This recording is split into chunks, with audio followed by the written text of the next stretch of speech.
গাড়ির ইঞ্জিন কিন্তু বন্ধ, দেখুন গাড়ির পেছন থেকে গড়ি গড়ি যাচ্ছে। এইখানে এই সমস্যাগুলো আছে। 30 ফুট উঁচু মৈত্রা বুদ্ধর statue, altitude 12,198 foot, highest point on Srinagar Leh road. এই উপর থেকে কার্গিল শহরটাকে পুরো ছবির মতো দেখতে লাগছে। এই হচ্ছে ডাবল বেডরুম, বিরাট চড়া রুম। আর এই গুরুদ্বারাকে নিয়ে একটা গল্প প্রচলিত আছে। কার্গিল থেকে লে যাওয়ার পথে আজকে দেখলাম রঙিন রঙিন সব পাহাড়, আর এখন দেখছি চাঁদের পাহাড়।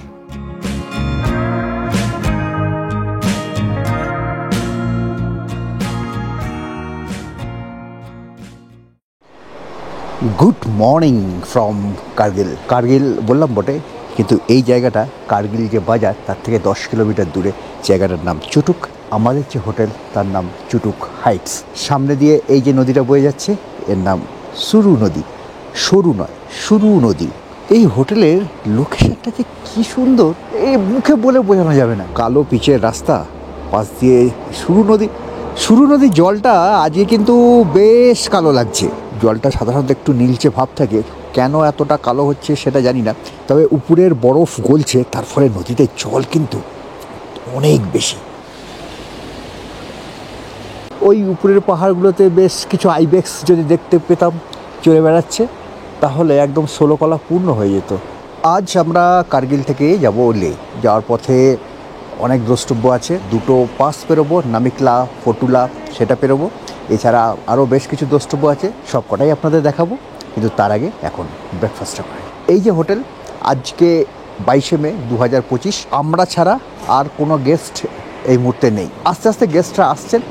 আর অসুবিধে বলতে এখনও পর্যন্ত অসুবিধে আমাদের কিছু হয়নি, বরঞ্চ সব জায়গায় ফাঁকা ফাঁকা। এবং আমরা যাচ্ছি বলে আমাদের অনেক দিন পরে গেস্ট আসছে, তাই আমাদের যেন একটা আলাদা খাতির, আলাদা আপ্যায়ন করা হচ্ছে। মানে অসুবিধা এখনও পর্যন্ত আমাদের কিন্তু কিছু হয়নি। আজ ব্রেকফাস্টে যেটা আছে লুচি, তার সাথে ছোলার ডাল, মুড়ি যারা খেতে চান মুড়ি, তার সাথে এখানে রয়েছে মিষ্টি, আর তার সাথে চা আর কফি। লুচি আমার খুব ফেভারিট।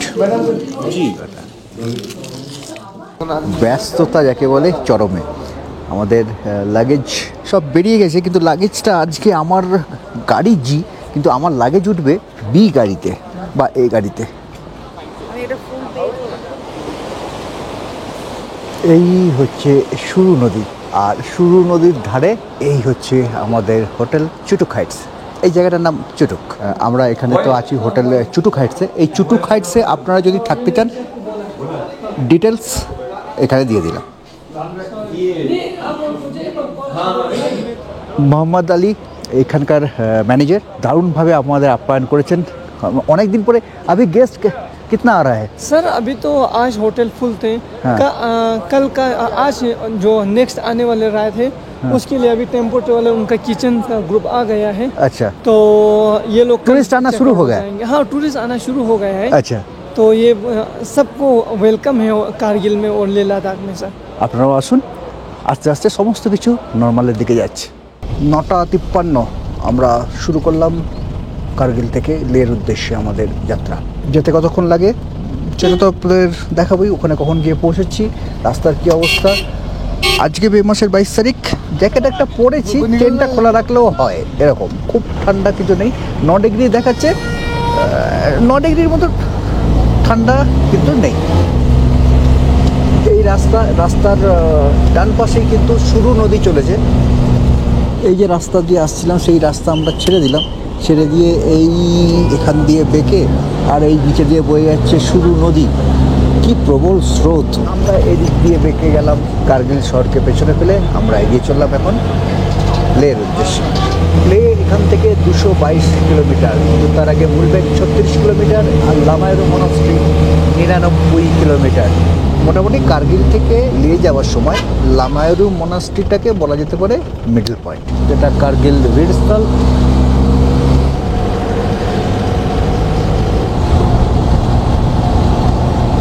কার্গিল শহরকে নিচে ফেলে আস্তে আস্তে আমরা উপরে উঠে যাচ্ছি লের দিকে। এই উপর থেকে কার্গিল শহরটাকে পুরো ছবির মতো দেখতে লাগছে।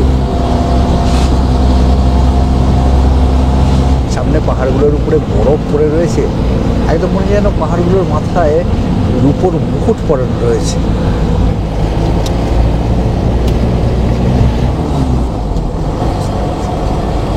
এই যে গ্রামটা আমরা এখন পেরোচ্ছি, ছোট্ট একটা গ্রাম, নাম হচ্ছে পাশকুম।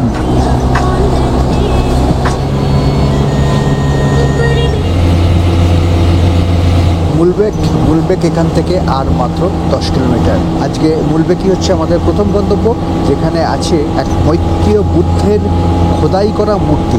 একটা গোটা পাহাড়কে খোদাই করে 30 ফুটের মৈত্রীয় বুদ্ধের স্ট্যাচু বানানো হয়েছে।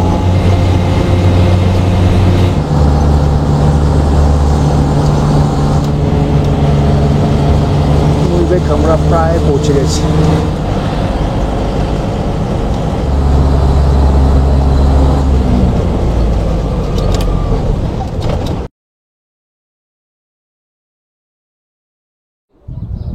আমরা এসে পৌঁছে গেছি মুলবেক গ্রামে। এখানকার প্রধান দ্রষ্টব্য এই মুলবেক মনাস্ট্রি। গোটা একটা পাহাড়কে কেটে বানানো হয়েছে এই মনাস্ট্রি। উপরে যে মৈত্র বুদ্ধের মূর্তি খোদাই করা আছে, সেটাও এই পাহাড় কেটে কেটেই বানানো হয়েছে। এখানকার মঙ্কসরা দাবি করেন এই মনাস্ট্রি প্রায় 2000 বছরের পুরনো। এই মনাস্ট্রির ভেতরে আছে খরস্টি ভাষায় 1400 সালে লেখা খরস্টি ভাষার বেশ কিছু লিপি। তার সাথে আছে 800 থেকে 1000 বছরের পুরনো বেশ কিছু ছবি। এবং এই যে মনাস্ট্রি, এই মনাস্ট্রির বাইরে এই যে মৈত্র বুদ্ধের এক স্ট্যাচু, যে মূর্তিটা খোদাই করা রয়েছে, সেটাও কিন্তু এই পাথর কেটেই বানানো। মৈত্র বুদ্ধ মানে যাকে বলা হয় ফিউচার বুদ্ধ। এই ফিউচার বুদ্ধ বা মৈত্র বুদ্ধর মানে হলো, এই বুদ্ধদেব যে জন্মেছিলেন তিনি কিন্তু প্রথম বুদ্ধ নন, তিনি কিন্তু শেষ বুদ্ধ নন। তার আগেও অনেক বুদ্ধ জন্মেছেন, তারপরেও অনেক বুদ্ধ জন্মাবেন। এই ভবিষ্যতের যে বুদ্ধ, তিনিই হলেন মৈত্রেয় বুদ্ধ।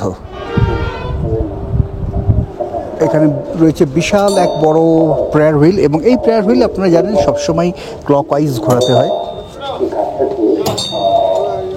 এই মনাস্ট্রির ভিতরে প্রবেশ করতে পারে, সব জায়গায় সমস্ত ছবি তুলতে পারে, শুধুমাত্র মঙ্কস যারা আছে তাদের কোনো ছবি তোলা যায় না।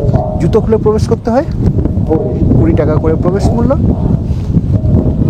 এই টিকিটের জন্য 20 টাকা লাগে, কিন্তু আমি আমার পার্সটা ফেলে এসেছি গাড়িতে, তো এই দীপঙ্কর আমার টিকিটটা কেটে দিয়েছে। এই মুলবেক গ্রামে বেশ কিছু গুম্ফা আছে, কিছু হচ্ছে দ্রুপা সেক্টের আর কিছু হচ্ছে গেলুকপা সেক্টের। আপনারা জানেন বৌদ্ধ ধর্ম বেশ কয়েকটা ধারায় প্রবাহিত হয়েছে, তার মধ্যে প্রধান দুটো ধারা হচ্ছে দ্রুপা সেক্ট আর একটা হচ্ছে গেলুকপা সেক্ট। তো এই যে মোনাস্ট্রিটা, এটা কিন্তু দ্রুপা সেক্টের।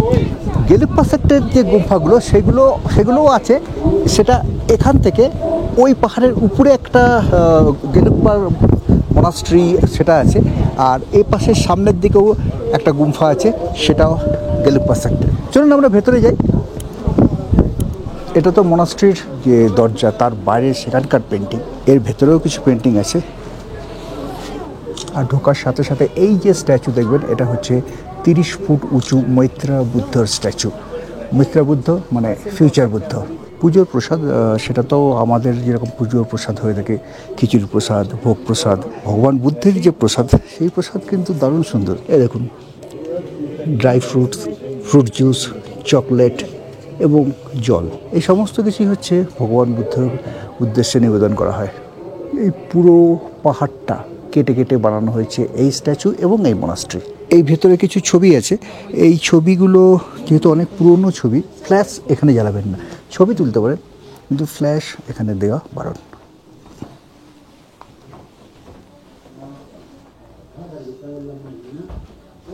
ভেতরে এই যে পেন্টিংগুলো, এই পেন্টিংগুলো কিন্তু 800 থেকে 1000 বছরের পুরনো।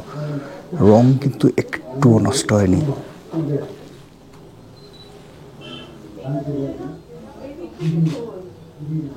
এই বুদ্ধ মূর্তি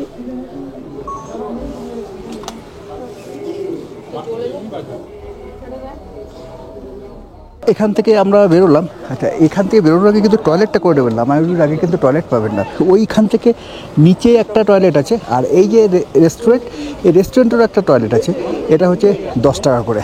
ওই যে মনাস্ট্রি থেকে উঠে এলাম এদিকে, এই রেস্টুরেন্টের ভেতরে হচ্ছে টয়লেট। মুলবেক বেরোনোর পরই গাড়ি কিন্তু ধীরে ধীরে পাহাড়ের উপরে উঠতে আরম্ভ করলো। শ্রীনগর থেকে কারগিল আসার পথে আমরা পেরিয়েছিলাম দুর্গম জজিলা পাস। আজকে কার্গিল থেকে লে যাওয়ার পথে আমরা পেরোবো আরও দুটো পাস। প্রথমে পেরোবো নামিকলা, তারপরে হচ্ছে ফটুলা। 12,198 ফুট উচ্চতার নামিকলা, এখান থেকে আরও 10 কিলোমিটার দূরে। মানে পুরো ল্যান্ডস্কেপ মুলবেক পেরোনোর পরেই পুরো ল্যান্ডস্কেপই কিন্তু চেঞ্জ হয়ে গেল। এপাশ ওপাশ দুপাশে কোথাও এক ফোঁটা সবুজের চিহ্ন নেই, এক ফোঁটা সবুজের চিহ্ন নেই। লুক পাহাড়, ওইখানে দেখুন লাল লাল পাহাড়, মানে লাল তো বলা যাবে না, মেরুন কালারের পাহাড়। আরও কাছে যাই পাহাড়টা, এই এত রকম রঙের পাহাড় এই শুধু লাদাখেই দেখতে পাওয়া যায়।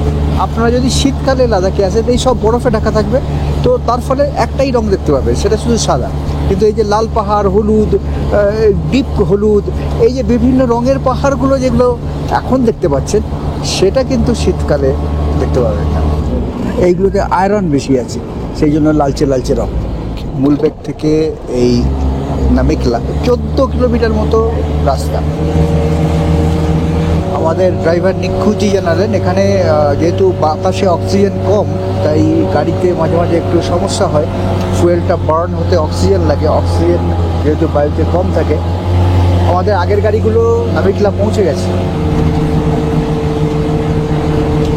খাংগ্রাল 9 কিলোমিটার, লামাইউডু 48।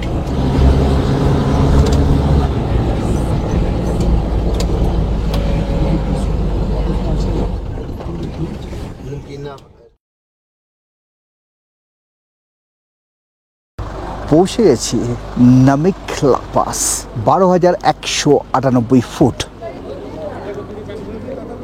12,198 ফুট উচ্চতায় নামিকলা পাস। আজকে আমরা কার্গিল থেকে আসছি, দারুণ দারুণ এনজয় হচ্ছে, দারুণ। এবং আমাদের দাদা রয়েছে, এবং ওয়েদার আজকে দুর্দান্ত, 22শে মে, ঝকঝকে ওয়েদার।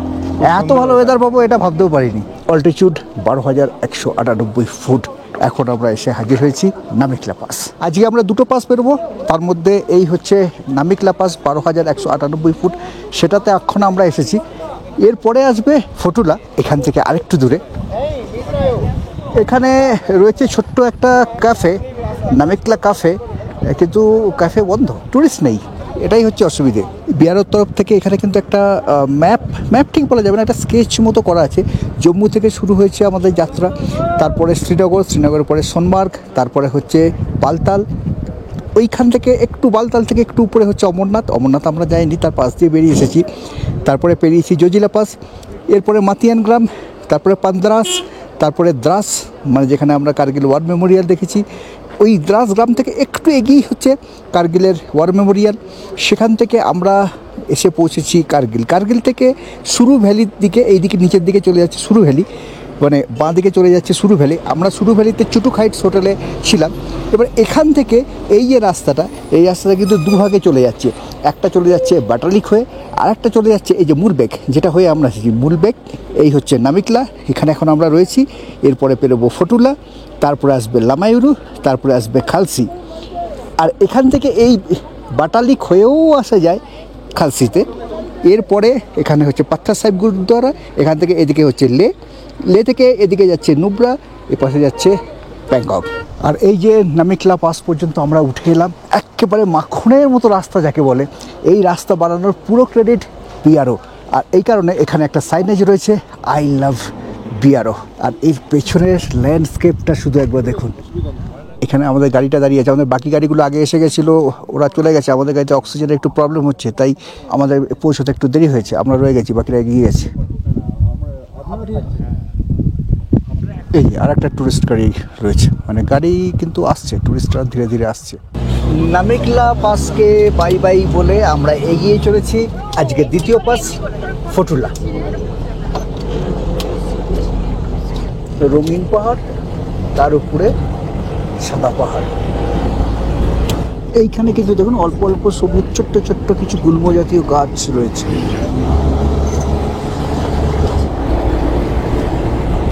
ওই যে দূরে নিচে কিছু বসতি দেখা যাচ্ছে, ওখান থেকে শুরু হচ্ছে খাংগ্রাল। এইরকমই ছোট ছোট কিছু জনবসতি আছে। এই গ্রামের নাম খাংগ্রাল। লামায়ুরু আর 39 কিলোমিটার, খালসি 67, নিম্ন 126, আর লে 162। ভিলেজ খাংগ্রাল। এখানকার অধিবাসীদের অনেকে কিন্তু মুসলিম। এখানে রয়েছে খাংগ্রাল মসজিদ। এই যে খাংগ্রাল গ্রাম আমরা পেরিয়ে এলাম, তার উচ্চতা হচ্ছে 11,866 ফুট। মানে নামিকলাতে আমরা ছিলাম 12,198 ফুট, সেখান থেকে আস্তে আস্তে আমরা নামছি। এরপরে ফটুলার দিকে আস্তে আস্তে আবার আমরা উঠবো।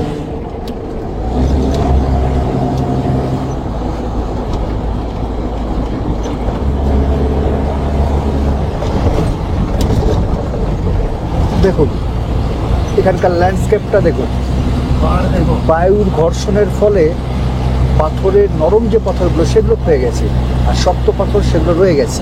এগুলো কিন্তু রাতারাতি তৈরি হয়নি, দীর্ঘদিন ধরে বায়ুর ঘর্ষণে তৈরি হয়েছে এই ল্যান্ডস্কেপ। কার্গিল আমরা পেরিয়ে এলাম।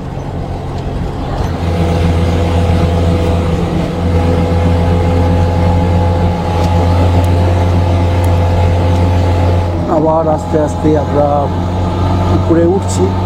ওই রাস্তা থেকে আমরা উপরে উঠে এসেছি, আর ওই উপরের পাহাড়গুলো কি সুন্দর খাঁজ কাটা, মনে হচ্ছে যেন করা আছে।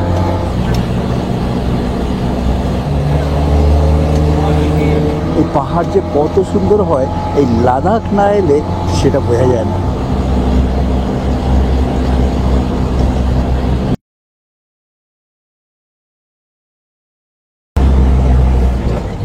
তেরো 13,478 ফুট উচ্চতায় ফটুলাতে আমরা এসে পৌঁছেছি। পুরো লাদাখের একটা টুরিস্ট ইনফরমেশন ম্যাপ করা আছে, খুব কয়েন সাইজ কিন্তু ডিটেল। এটা একটা ছবি মোবাইলে তুলে নেবেন।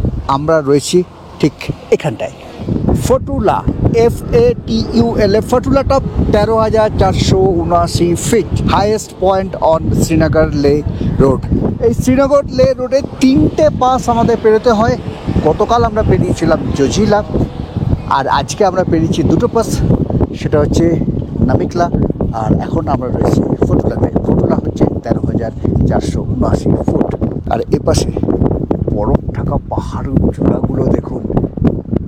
আর একইভাবে বর্ডারের সমস্ত রাস্তা দায়িত্বে রয়েছে BRO, বর্ডার রোড অর্গানাইজেশন। সুন্দর একটা কোটেশন লেখা রয়েছে, your adventure is our daily routine. আমরা এখানে বছরে একবার আসি। অফ কি অ্যাডভেঞ্চার! লাদাখ একটা অ্যাডভেঞ্চার। যারা বাইকে আসে তারা অ্যাডভেঞ্চার বাইক ট্রিপে আসে। BRO আর এখানকার আর্মি, তাদের এটা daily routine. Hats off to BRO। এই হচ্ছে লাদাখ স্বর্গ। আমাদের গাড়িগুলো ওখানে দাঁড়িয়ে রয়েছে। এই রাস্তা দিয়ে আমরা নেমে যাব। এদিকে পাহাড় চূড়াগুলো, সেখানে তো বরফ রয়েছে, কিন্তু যত ওই দিকে এগোবেন দেখুন বরফের পরিমাণ কত বাড়ছে। মানে এদিকেও পাহাড় চূড়ায় বরফ আছে, কিন্তু ওই দিকের পাহাড় চূড়াগুলো দেখুন বরফে পুরো সাদা হয়ে রয়েছে।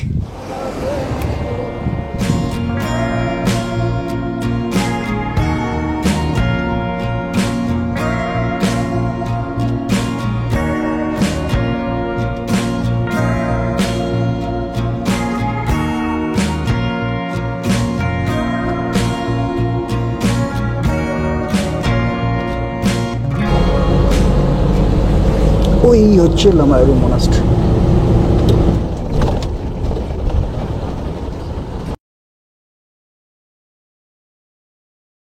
ওইখানে লামায়ুরু মনাস্ট্রি, কিন্তু লামায়ুরু মনাস্ট্রি আমরা যাব তার আগে এইখানে আমরা লাঞ্চ করব। গেস্ট হাউস অ্যান্ড রেস্টুরেন্ট, এরকম একটা জায়গায় আমাদের লাঞ্চটা হবে। লোকেশনটা দেখুন, লাঞ্চের লোকেশনটা দেখুন। যে সৌরভ খাচ্ছে, সৌরভের পেছনেই হচ্ছে লামায়ুরু মনাস্ট্রি। একদম মাথার মুকুট হয়ে আছে, পুরো মাথার উপরে দেখা যাচ্ছে ক্যামেরাতে। এখানে রয়েছে একটা চমড়ি গাই স্টাফ করা। একটা মজার জিনিস দেখায়, এটা হচ্ছে এখানকার টয়লেট সিস্টেম। মানে এরকম একটা ঘরের মেঝেতে এরকম চৌকো একটা গর্ত করা, নিচে যে মেঝেটা দেখা যাচ্ছে সেটা কিন্তু নিচের দিকে এরকম উপাসে ঢাল করা। এখানে যা বজ্র পদার্থ পড়বে ঢাল দিয়ে গড়িয়ে চলে যাবে। Shangri-La guest house and restaurant, attach bathroom, common room, dormitory room available here. কিন্তু আমাদের এখানে যারা লাঞ্চ করছে তাদেরকে জন্য যে টয়লেটটা দিল সেটাতে এদেশিদের, মানে এখানকার লোকেদের টয়লেট। মানে একটা বাথরুমের মেঝে, সেই মেঝেতে একটা চৌকো গর্ত করা আছে, নিচে আরও একটা মেঝে আছে, চৌকো গর্ত দিয়ে জিনিস পড়বে। আর নিচের মেঝেটা একটু হেলানো, স্লোপ আছে, সেই স্লোপ গড়িয়ে প্রকৃতির সাথে মিশে যাবে। খাওয়া শুরু করলাম লামায়ারু মনাস্ট্রি দেখতে দেখতে। ভাত ডালা পাঁপড় এসেছে, আজকে হচ্ছে ভাত ডাল পাঁপড় ভাজা, ফুলকপি রোস্ট আর তার সাথে পার্শে মাছ। তার মধ্যে ফুলকপি রোস্টটা আমি নিই, পাঁপড় ভাজা দিয়ে ডাল দিয়ে খেলাম, আর এখন পার্শে মাছ দিয়ে বাকি ভাতটুকু। লাঞ্চ হলো, তারপরে এই আমাদের গাড়িগুলো দাঁড়িয়ে রয়েছে পরপর এই যে টেম্পো ট্রাভেলারগুলো দাঁড়িয়ে রয়েছে। এখান থেকে এই যে গেটটা, এটা হচ্ছে লামায়ারু মনাস্ট্রি যাওয়ার গেট। এই গেট দিয়ে বড় গাড়ি, সেই বড় গাড়িকে কিন্তু ভেতরে যেতে দেওয়া হয় না, কিন্তু ছোটো গাড়ি মানে যেটা হচ্ছে ইনোভা জাতীয় গাড়ি, এই ধরনের গাড়ি বা বোলেরো এই ধরনের গাড়ি কিন্তু, বা বাইকে যদি আপনি আসেন সেই বাইক নিয়ে আপনাকে ওই উপর পর্যন্ত আপনি চলে যেতে পারেন। এরকম যারা আমাদের মতো টেম্পো ট্রাভেলার এসেছেন তাদের এই রাস্তাটা হেঁটে যেতে হবে, এখান থেকে শুরু করে এইটা হেঁটে যেতে হবে।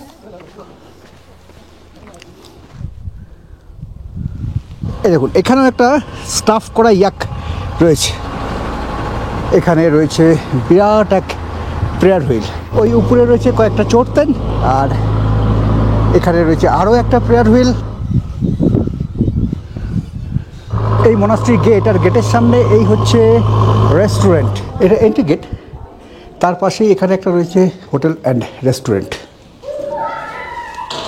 লামায়ারু মনাস্ট্রির টিকিট কাউন্টার, টিকিট কাটলাম 50 টাকা করে টিকিট, প্রতিদিন খোলা থাকে সকাল 8টা থেকে সন্ধ্যে 6টা পর্যন্ত।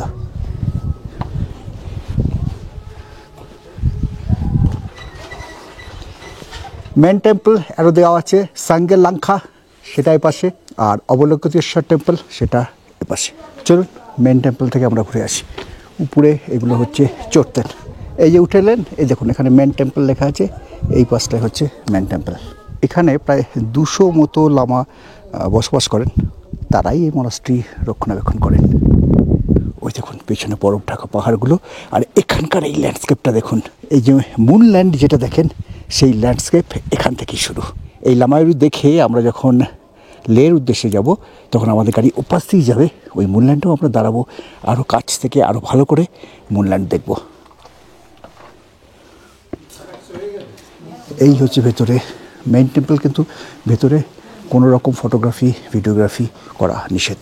এখানে জুতো খুলে ভেতরে যেতে হবে। কেমন লাগলো ভেতরটা? হিমালয় এবং কারাকোরাম পর্বতমালার মাঝামাঝি অবস্থান করছে ছোট্ট গ্রাম লামায়ারু। এই গ্রামের অন্যতম প্রধান দ্রষ্টব্য লামায়ারু মনাস্ট্রি। কার্গিল থেকে এই মনাস্ট্রির দূরত্ব 105 কিলোমিটার, আর লে থেকে 120 কিলোমিটার। মানে বলাই যায় কার্গিল আর লের মাঝামাঝি জায়গায় এই মনাস্ট্রি। এই বৌদ্ধ মনাস্ট্রির একটা ইতিহাস আছে। প্রাচীনকালে এই স্থানে ছিল একটা জলাশয়, সেই জলাশয়ে খুব সাপের উপদ্রব ছিল। 10ম শতাব্দীতে নারপা নামে এক বৌদ্ধ ভিক্ষুক নাগ দেবতার তপস্যা করেন। নাগ দেবতা ভিক্ষুকের তপস্যায় সন্তুষ্ট হন। নাগ দেবতার আশীর্বাদে সেই জলাশয়ের জল শুকিয়ে যায় এবং সেখানে একটা স্বস্তিকা চিহ্ন প্রকট হয়ে ওঠে। পরবর্তীকালে এই স্বস্তিকার উপরেই গড়ে ওঠে লামায়ারু মনাস্ট্রি। বর্তমানে এই মনাস্ট্রিতে প্রায় 200 জনের মতো বৌদ্ধ বসবাস করেন এবং তারাই এই মনাস্ট্রিটা দেখাশোনা করেন। লামায়ারু মনাস্ট্রির একেবারে সামনের যে অংশটা সেটা কিন্তু প্রায় ঝুলন্ত। এই যে পাথরের উপরে দাঁড়িয়ে আছে সেগুলো এর মধ্যেই ভাঙতে আরম্ভ করেছে। এই জায়গাগুলো সেই জন্য এর মধ্যে পরিত্যক্ত হয়ে গেছে। আর সামনের এই যে পাহাড়ের মধ্যে যে পাথরগুলো মনে হচ্ছে যেন কোনো সে হ্যালোউইনের সময় আমরা যে ভূতের মূর্তিগুলো দেখি, মনে হচ্ছে যেন সেই ধরনের কিছু এখানে রয়েছে। এই ভাস্কর্য যে কে করেছে কে জানে। পুরো লামায়ারু গ্রাম। লামায়ারু থেকে নেমে আসছিলাম, কিন্তু এখানকার এই যে ল্যান্ডস্কেপটা, এই যে উইন্ড ইরোশন, হাওয়ার ঘর্ষণে এই যে ভূমিরূপটা তৈরি হয়েছে সেটা আপনাদের একটু দেখালাম। মানে নরম পাথর শক্ত পাথর দুরকম পাথরই মিশে আছে, তার মধ্যে নরম পাথরগুলো হাওয়ার ঘর্ষণে ক্ষয়ে গেছে আর শক্তগুলো রয়ে গেছে। শুধু তাই নয়, এখানে বরফও পড়ে। সেই বরফগুলো পড়ে যখন গলে নামে সেইটার হচ্ছে এই শিরা শিরা যে দাগগুলো, এই দাগটা হচ্ছে তার। লামায়ারুর এক্স্যাক্ট অল্টিটিউড আমি তো 12,000 বললাম, এক্স্যাক্ট অল্টিটিউড হচ্ছে 11,893।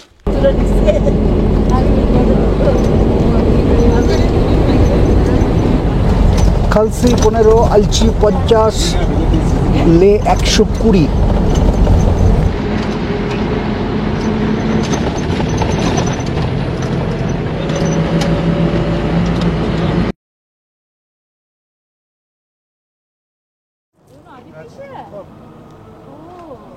কার্গিল থেকে লে যাওয়ার পথে আজকে দেখলাম রঙিন রঙিন সব পাহাড়, আর দেখলাম বরফ ঢাকা পাহাড়, আর এখন দেখছি চাঁদের পাহাড়। হ্যাঁ, এই যে জায়গাটা, এই জায়গাটার নাম লামায়রু মুনল্যান্ড।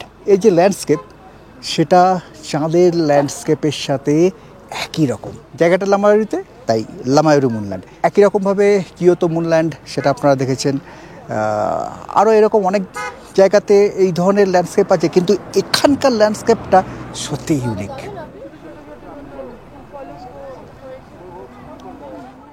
এই দেখুন সামনের যে পাহাড়গুলো, তার রংটা হচ্ছে জামের যেরকম রং হয় সেরকম রং।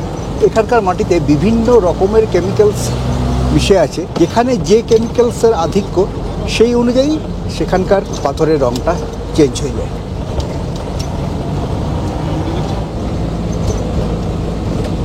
দুদিকে খাড়াই পাহাড়, মাঝখানে কালো পিচের রাস্তা, সেখান দিয়ে ছুটে চলেছে আমাদের গাড়ি।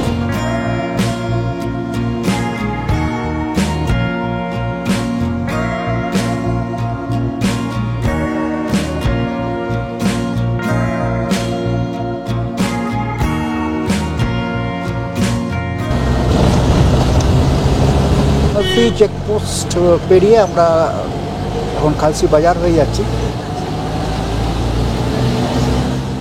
খালসি পেরোলাম, পাশ দিয়ে বয়ে চলেছে সিন্ধু নদী।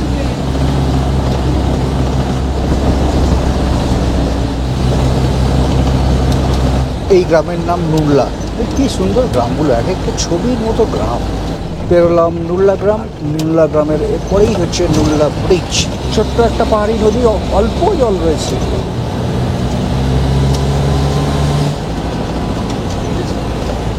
সামনের পাহাড়গুলো পুরো লাল পাহাড়, এখানে আয়রন বেশি আছে, সেই কারণে ওই পাহাড়গুলো লাল রঙ।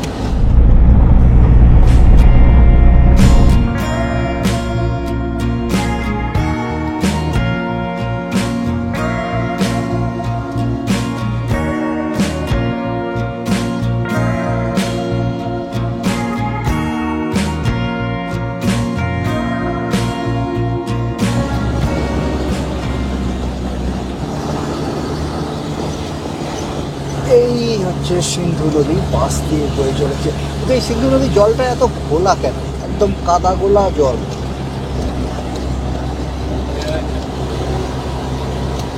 এই যে গ্রামটা এখন আমরা পেরেছি, এর নাম সাসপো। জ্যাকেট একটা পরা ছিল, কিন্তু গরম লাগছে, খটখটে রোদ। আজকে মে মাসের 22 তারিখ, এখন বিকেল 5:30। জ্যাকেটটা খুলে দিতে হলো।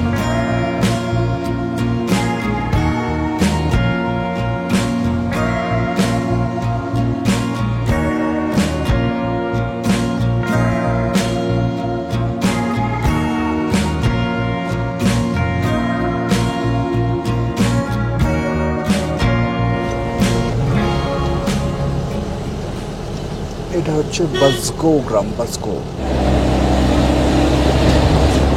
আমরা পৌঁছে গেছি নিমু গ্রামে, 10,361 ফুট উচ্চতায়। মানে আমরা কিন্তু আস্তে আস্তে নিচের দিকে নামছি। এখানে আর্মির একটা বড় ক্যাম্প রয়েছে, সেই কারণে আমি রাস্তাটা দেখালাম না।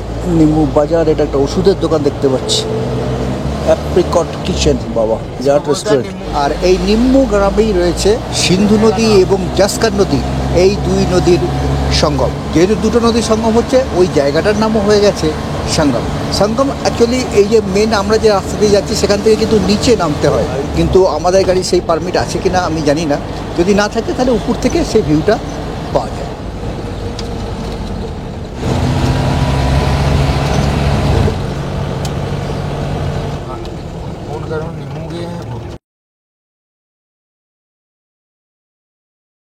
এই যে সঙ্গম, এই সঙ্গমে কিন্তু রাফটিং হয়। এই দেখুন রাফটগুলোকে ওরা গাড়ির মাথায় চাপিয়ে নিয়ে আসছে। পরপর রাফট আসছে, 1, 2, 3, 4টে আমি দেখতে পাচ্ছি।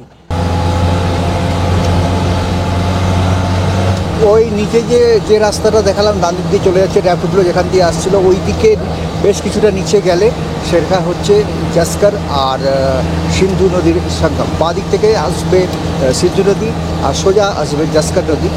যেহেতু দুটো নদীর মিলনস্থল, তাই এটার নাম সঙ্গম। এখানে র্যাফটিং হয়, দেখতেই পেলেন র্যাফটগুলো ওখানে আসছে। আমাদের ড্রাইভার কি নিজেদের মধ্যে কী সব কথাবার্তা বললো আর যাবো না। যাই হোক, এইখানে এই সমস্যাগুলো আছে, যে লোকাল গাড়ি ছাড়া হবে না ইত্যাদি ইত্যাদি। যাই হোক, তো আমরা উপরে যাব, বাকি গাড়ি উপরে দাঁড়িয়ে আছে। তো উপর থেকে আমরা এই ভিউ পয়েন্টটা দেখব। এই যে উপরে দাঁড়িয়ে এইখান থেকে আমরা টপ ভিউ দেখব সন্ধ্যাবেলা। এই যে জায়গাটায় আমরা এখন দাঁড়িয়ে রয়েছি, মানে আমাদের গাড়ি যদি আমাদের নিয়ে যেত তাহলে আমরা ওই পর্যন্ত যেতে পারতাম। গতবারে আমরা ওখানেই গেছিলাম। এদিক থেকে আসছে সিন্ধু নদী, একদম পান্না সবুজ জল, আর এদিকে আসছে জাস্কার নদী, একদম ঘোলা জল। এই সবুজ জলটাকে এই জাস্কার নদীর জলে একদম পুরোটাকে ঘোলা করে দিচ্ছে। তার ফলে সেই কারণেই আমি যখন বলছিলাম যে সিন্ধু নদীর জলটা কেন কালো কালো লাগছে, এই জাস্কার নদীর জলই সিন্ধুর জলটাকে কালো করে দিচ্ছে। এটা পুরোপুরি দেখুন একদম পুরো পান্না সবুজ। কিন্তু এই যে জাস্কার নদী, এই জাস্কার নদী শীতকালে কিন্তু জমে বরফ হয়ে যায়, তখন এর উপরে হয় চাদর ট্রেক। মানে পুরো নদীটা বরফ, নদীর উপর দিয়ে হেঁটে হেঁটে হেঁটে হেঁটে আগে যাওয়া হয়। ওই যে রাস্তাটা, ওই রাস্তা দিয়ে আরও উপরে ওখানে যাওয়া হয়। ওইখান দিয়ে কিছুটা গাড়ি নিয়ে যায়, তারপরে ট্রেকটা অ্যাকচুয়ালি শুরু হয়। এই হচ্ছে সঙ্গম ভিউ পয়েন্ট। এর উচ্চতা হচ্ছে 10,657 ফুট। আমরা নিচে সঙ্গমকে দেখলাম। ম্যাগনেটিক হিল 11,123 ফুট। গাড়িগুলো সব এখানে এসে দাঁড়িয়েছে। Magnetic hill, the phenomenon that defies gravity. Park your vehicle in the box marked with paint on the road and experience the wonder. গাড়ির ইঞ্জিন কিন্তু বন্ধ, দেখুন গাড়ির পেছন থেকে গড়ি গড়িয়ে যাচ্ছে। আমাদের গাড়িটা কিন্তু দারুণ করিয়েছে পেছনের দিকে। ড্রাইভার ভেতরে কোনো কারসাজি করছিল না সেটা যে বলতে পারবো না, কিন্তু গাড়ির ইঞ্জিন বন্ধ ছিল আর গাড়ি রীতিমতো শাঁসা শাঁসা করে পেছন দিকে ছুটছে। 6:58।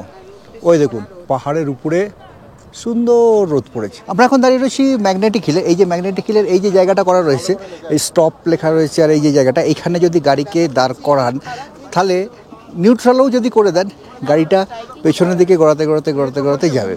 তো আমাদের গাড়িটা ওরকম গিয়ে সামনে গিয়ে নিউট্রাল করে দিল। করে দেওয়ার পরে গাড়িটা কিন্তু দিব্যি গড়াতে গড়াতে গেল।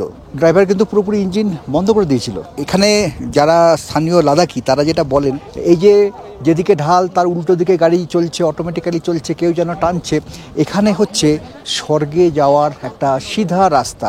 যারা ভালো মানুষ তারা এখান থেকে শর্টকাটে স্বর্গে চলে যেতে পারেন, কিন্তু যারা সেরকম নয় তাদের জন্য এই রাস্তা নয়। আর যারা বিজ্ঞানী তারা দুটোভাবে এটা ব্যাখ্যা করে থাকেন। একটা হচ্ছে এটা অপটিক্যাল ইলিউশন, মনে হয় ওইদিকে ঢাল, আসলে ঢালটা ওইদিকে নয়। আর 2 নম্বর যেটা হচ্ছে, এখানে একটা ম্যাগনেটিক হিল আছে, ফিল্ড আছে, এই সেই পাহাড়। এই যে এখানে ম্যাগনেটিক হিল এই কথাটা লেখা ছিল, এখনো সাদা সাদা একটু বোঝা যাচ্ছে। এই পাহাড়টার ভেতরে এমন কিছু মেটেরিয়াল আছে যার জন্য তার একটা চুম্বক ফিল্ড আছে। সেই চুম্বক ফিল্ডের আকর্ষণে গাড়িটা পেছন দিকে যায়। যাই হোক, সত্যিমিতা যাই হোক, এই জায়গাটায় আপনারা যদি চান, এখানে স্কুটার আছে, বাঞ্জি জাম্পিং আছে, কিছুক্ষণ সময় কাটাতে পারেন। এখানে রেস্টুরেন্ট আছে, কিছু খেয়ে নিতে পারেন। এখানে টয়লেট আছে, জেন্টস এবং লেডিস দুটো টয়লেট আছে, টয়লেটও ব্যবহার করতে পারেন। এছাড়া এখানে লাদাখি ড্রেস পরে ছবি তুলতে পারেন। চলুন আমরা এগিয়ে যাই আমাদের পরের গন্তব্য পাথর সাহিব গুরুদ্বারা। এই যে ম্যাগনেটিক হিল আমরা পেরিয়ে এলাম। এখানে যে পাহাড়টা, যেটাকে ম্যাগনেটিক হিল যেখানে লেখা আছে, যেই পাহাড়টার বিশেষ একটা গুণ আছে, চুম্বকীয় একটা আকর্ষণ আছে, যেই আকর্ষণটা মাধ্যাকর্ষণকে দুর্বল করে দেয় বা ক্ষীণ করে দেয়, সেই পাহাড়ের উচ্চতা হচ্ছে 14,000 ফুট। এবং ভারতবর্ষে আরও 2 জায়গায় কিন্তু এরকম ম্যাগনেটিক হিল আছে। একটা হচ্ছে গুজরাটের ভুজে, দ্বিতীয়টাও গুজরাটে, জায়গাটার নাম হচ্ছে তুলসী শ্যাম। তো এখন আমরা এখান থেকে যাব পাথর সাহিব গুরুদ্বারা। এদিকে আজকের মতো সূর্য অস্ত যাচ্ছে। পাথর সাহিব গুরুদ্বারা আমাদের পরবর্তী গন্তব্য। 11,533 ফুট উচ্চতায় অবস্থিত এই পাথর সাহিব গুরুদ্বারা। এখান থেকে লে আর মাত্র 25 কিলোমিটার।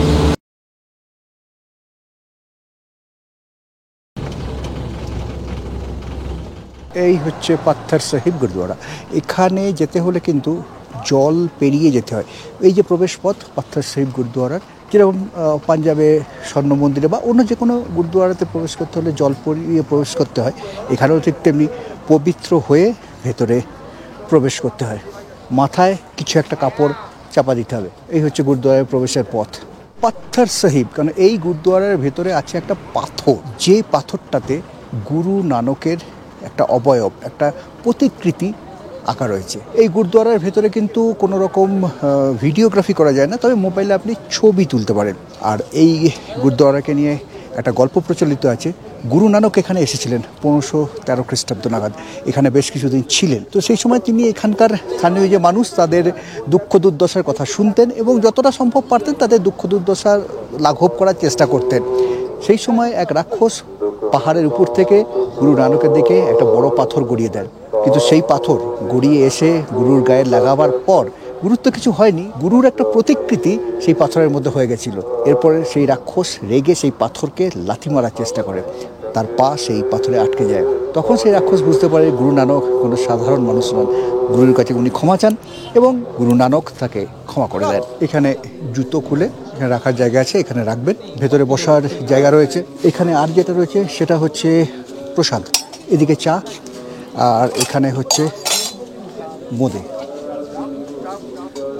বোঁদেটা খুব সুন্দর, হাতে করে আর কতটুকু নেবো, এটা গ্লাসে করে বোঁদে নিলাম, হাতে ঢালছি আর খাচ্ছি। আজকে এখানে লাঙ্গারে যেটা আছে বোঁদেই আছে, এটাও বোঁদে, এই দুটো বোঁদে, আর এটাতে হচ্ছে টোস্ট বিস্কুট, আর ওখানে এই গরম গরম চা। এইখানে এই যে পাথর সাহিব গুরুদ্বারা আমরা দেখলাম, এই পাথর সাহিব গুরুদ্বারাতে ওই যে রাক্ষস যে পাথরটা গুরুর উপরে ছুঁড়েছিল সেটা ওই পাহাড়ের উপরে, যেহেতু ওই পাহাড়ের উপর থেকে রাক্ষস পাথরটা ছুঁড়েছিল সেই জন্য ওই পাহাড়ের উপরে সেই জায়গাটাকে নির্দেশ করা হয়েছে। চলো এবার আমরা ফিরে যাই। এখান থেকে লে আরও 25 কিলোমিটার, ওখানে গিয়ে আমরা হোটেলে পৌঁছবো, হোটেলটা দেখাবো। ব্যাস 7:52 আমরা পাথর সাহিব গুরুদ্বারা থেকে লের উদ্দেশ্যে রওনা দিলাম। লে এখান থেকে 25 কিলোমিটার, পৌঁছতে পৌঁছতে আরও ঘন্টাখানেক লাগবে, মানে আমাদের 8:30 পৌনে 9টা হয়ে যাবে। অন্ধকার হয়ে গেছে, দেখানোর কিছু নেই, একেবারে কথা হবে হোটেলে পৌঁছে।